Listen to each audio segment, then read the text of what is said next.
ये कहानी है ट्रेवर नाम के एक मशीन ऑपरेटर की, जो एक फैक्ट्री में काम करता है। उसका शरीर एकदम दुबला पतला था। इसका कारण ये नहीं था कि वो अपने शरीर का ध्यान नहीं रखता या फिर ठीक से खाना नहीं खाता, बल्कि उसके इस दुबले पतले और कमजोर शरीर का कारण था कि ट्रेवर पिछले 1 साल से लगातार सोया नहीं। अब ऐसा नहीं था कि उसने सोने की कोशिश नहीं की, लेकिन जैसे ही उसकी आंख लगती थी, कोई ना कोई चीज उसकी नींद बिगाड़ देती थी। साइंटिस्ट कहते हैं कि अगर कोई आदमी 12 दिन भी ना सोए तो वो पागल हो जाता है। तो यहाँ ट्रेवर के केस में ऐसा क्या था कि वो पिछले 1 साल तक बिना सोए भी जिंदा है। ट्रेवर की इस बीमारी का कारण था उसका अतीत। उसने 1 साल पहले कुछ ऐसा किया था जिसकी वजह से आज उसकी ये हालत है कि किस तरह कुछ घटनाएं लोगों की जिंदगियां हमेशा हमेशा के लिए बदल कर रख देती हैं। उसकी इस बीमारी की वजह से ट्रेवर की जिंदगी नरक से भी बदतर होने लगी थी।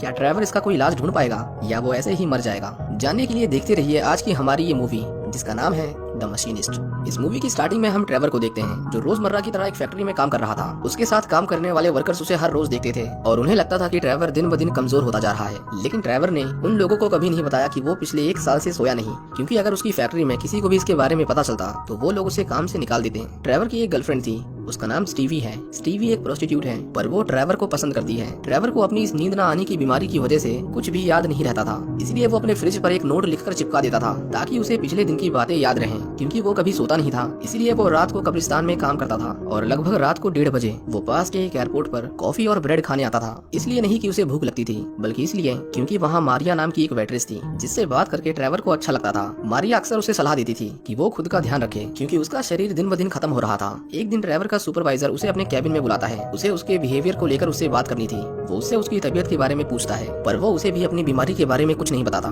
ट्रेवर शिफ्ट खत्म होने के बाद अपने घर जा रहा था। बाहर बारिश का मौसम था। वो थोड़ा सोने की कोशिश करता है, पर जैसे ही उसकी आंख लगती है, एक आदमी उसे उसकी नींद से जगा देता है। वो आदमी अपना नाम इवान बताता है। वो कहता है कि वो भी इसी फैक्ट्री में काम करता है, लेकिन ट्रेवर ने वहाँ उसे पहले कभी काम करते हुए नहीं देखा था। अगले दिन ट्रेवर फिर से अपने काम पर आता है। वो मिलर नाम के एक वर्कर की मशीन फिक्स करने में मदद कर रहा था, पर तभी ट्रेवर की नजर इवान के ऊपर जाती है। इवान उसे अजीब से इशारे करता है, जिसे देखकर ट्रेवर को थोड़ा अजीब लगा। वो गलती से उस मशीन को स्टार्ट कर देता है, जिसकी वजह से मिलर का हाथ उसमें फंस गया था। सभी लोग उसे बचाने की कोशिश करते हैं, पर उसका हाथ पूरा कट गया था। ट्रेवर तो डर के मारे पूरा सहम गया था कि उसकी गलती की वजह से एक आदमी को उसका हाथ गंवाना पड़ा। वो बहुत घबराया हुआ था कि कहीं उसके ऊपर कोई कानूनी कार्रवाई ना हो। वो हमेशा की तरह मारिया से मिलने आता है और उसे पता चलता है कि मारिया कल अपने बच्चे को मदर्स डे पर कहीं घुमाने ले जा रही है। मारिया ट्रेवर को भी अपने साथ चलने को कहती है। अगले दिन हम देखते हैं कि उसकी फैक्ट्री में कोई भी ट्रेवर से बात नहीं कर रहा था, क्योंकि उसकी हर दिन बिगड़ती दिमागी हालत को देखते हुए लोग उससे डरने लगे थे। उसके सुपरवाइजर ने उस दिन के हादसे के लिए एक इन्वेस्टिगेशन टीम को हायर किया था। वो उससे पूछताछ करते हैं, जिस पर ट्रेवर उन्हें इवान के बारे में बताता है,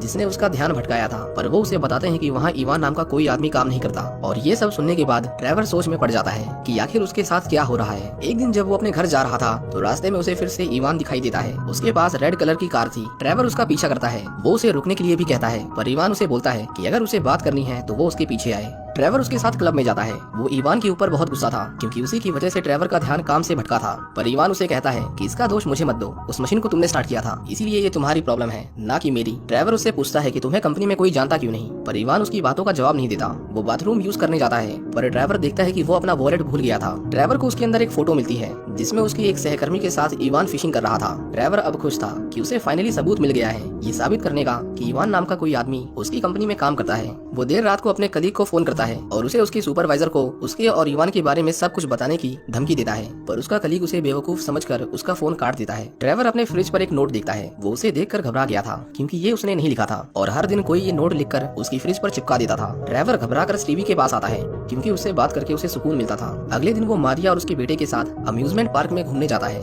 लेकिन जब वो उन दोनों की फोटो खींच रहा था तो उसे अपना बचपन याद आने लगता है, क्योंकि वो भी कभी अपनी माँ के साथ वहाँ पर आया करता था। वो मारिया के बेटे को एक राइड पर ले जाता है, लेकिन वो राइड उसकी उम्र के बच्चों के लिए नहीं था। वो बच्चा उस राइड से बहुत डर गया था, जिसकी वजह से उसे मिर्गी के दौरे पड़ने लगते हैं। ट्रेवर उसे तुरंत ही बाहर निकाल लेता है। वो उसकी इस हालत का जिम्मेदार खुद को मानता था, पर मैरी उसे समझाती है कि ये बीमारी उसे बचपन से है, उसे कुछ नहीं होगा, वो ठीक हो जाएगा। ट्रेवर मारिया के घर में उसके फ्रिज के ऊपर बिल्कुल वैसा ही नोट देखता है जैसा किसी ने उसके फ्रिज के ऊपर चिपकाया था। उसे लगा कि कोई उन दोनों का पीछा कर रहा है। वो तुरंत ही अपने घर आ जाता है और उस नोट को दोबारा ढूंढता है। वो उसमें लिखे हुए अधूरे अक्षरों को पूरा करता है, लेकिन हर बार उसमें से कोई ना कोई अलग अलग मतलब निकल कर आता था। अगले दिन ट्रेवर फिर से अपने काम पर आता है, क्योंकि वो घर पर ये सोचता हुआ नहीं बैठ सकता था कि उसके साथ आखिर क्या गलत हो रहा है, नहीं तो वो गरीबी से वैसे ही मर जाता। वहाँ उसकी मुलाकात मिलर से होती है। मिलर अपने साथ हुई इस दुर्घटना के बाद भी काफी खुश नजर आ रहा था, क्योंकि कंपनी ने उसे इसकी मुआवजे के तौर पर बहुत सारे पैसे दिए थे। ट्रेवर उससे माफी मांगता है और मिलर भी उसे बड़ी आसानी से माफ कर देता है। ट्रेवर जब अपने काम पर वापस जाता है तो जिस मशीन पर वो काम कर रहा था वो अचानक स्टार्ट स्टार्ट हो जाती है और ड्राइवर का हाथ उसमें फंस जाता है।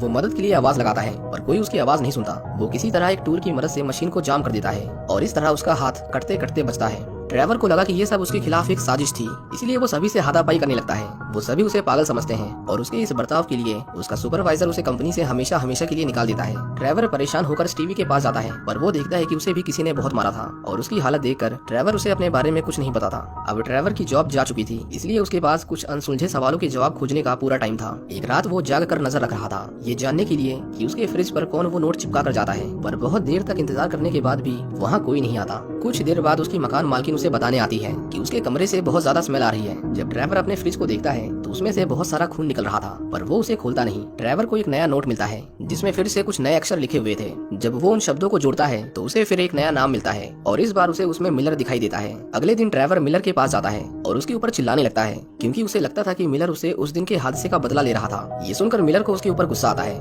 इसीलिए वो उसे मार कर भगा देता है। जब ड्राइवर वहाँ से जा रहा था तो वो दोबारा से इवान को देखता है जो उसे देखकर हंस रहा था। ड्राइवर उसका पीछा करता है लेकिन देखते ही देखते वो उसकी आंखों के सामने से गायब हो जाता है। उसने उसकी गाड़ी का नंबर नोट कर लिया था। वो व्हीकल डिपार्टमेंट में जाता है और उनसे उस कार के बारे में पूछता है, पर वो लोग किसी भी अरे गहरे को इस तरह की जानकारी नहीं देते थे। उसके पास अब एक ही रास्ता था, वो पुलिस के पास जाए, पर वो उसकी कंप्लेंट उसकी बातों पर विश्वास करके तो नहीं दर्ज करने वाले थे। इसलिए वो जानबूझकर एक कार के सामने कूद जाता है ये कहकर कि ये कार ने उसे टक्कर मारी है। वो उन्हें इवान की कार का नंबर देता है ताकि वो पकड़ा जाए। कुछ देर बाद एक पुलिस ऑफिसर ड्राइवर से मिलने आता है और उसे बताता है कि वो रेड कार उसी की है और ड्राइवर ने ही 1 साल पहले उसके एक्सीडेंट हो जाने की रिपोर्ट लिखवाई थी। ड्राइवर यहाँ बहुत कंफ्यूज था कि आखिर उसके साथ हो क्या रहा है। वो पुलिस वाला उसे झूठी रिपोर्ट लिखने के जुर्म में पूछताछ करने लगता है, पर ड्राइवर मौका पाकर वहाँ से भाग जाता है। पुलिस उसका पीछा करती है पर मेट्रो की सीवर लाइन से होते हुए ड्राइवर उनके चंगुल से निकल जाता है। वो बहुत परेशान था, वो पिछले 1 साल से नहीं सोया, ये तो उसे पता है, लेकिन अभी जो उसके साथ हो रहा है वैसा कभी उसके साथ नहीं हुआ था। ड्राइवर अपने घर पर आता है पर वो देखता है कि पुलिस उसके बारे में पूछताछ कर रही थी। अब उसके पास छुपने की कोई जगह नहीं थी, इसलिए वो स्टीवी के पास जाता है।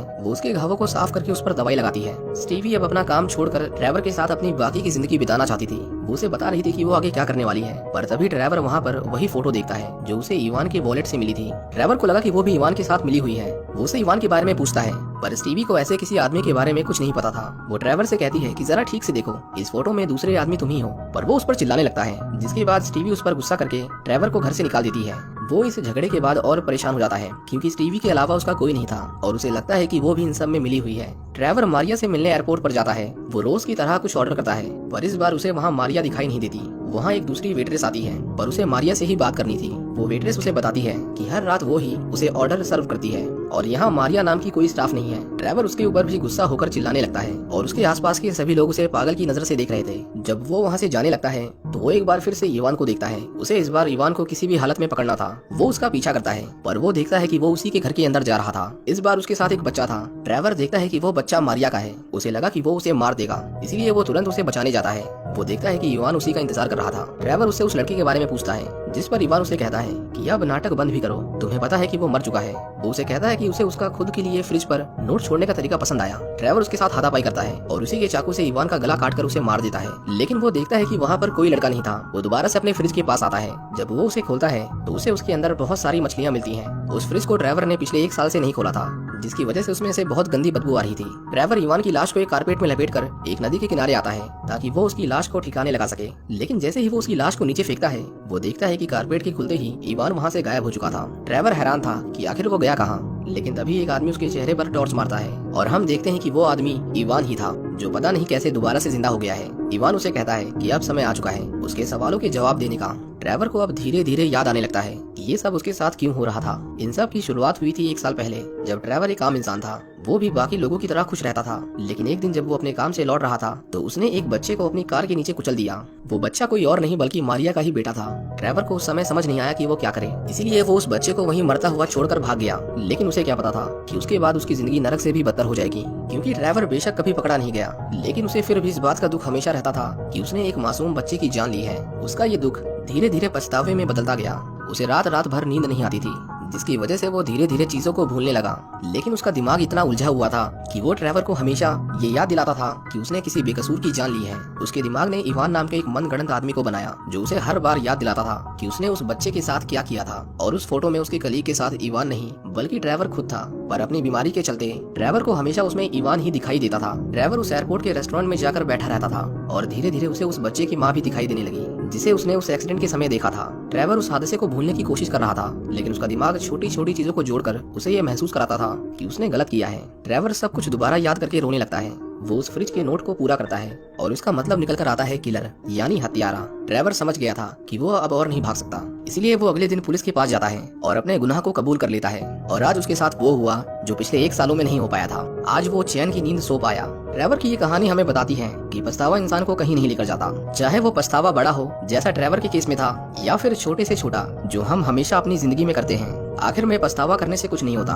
बेहतर यही है कि हम अपनी जिंदगी में सही फैसले लें, जैसा कि ट्रेवर ने किया, खुद को पुलिस के हवाले करके।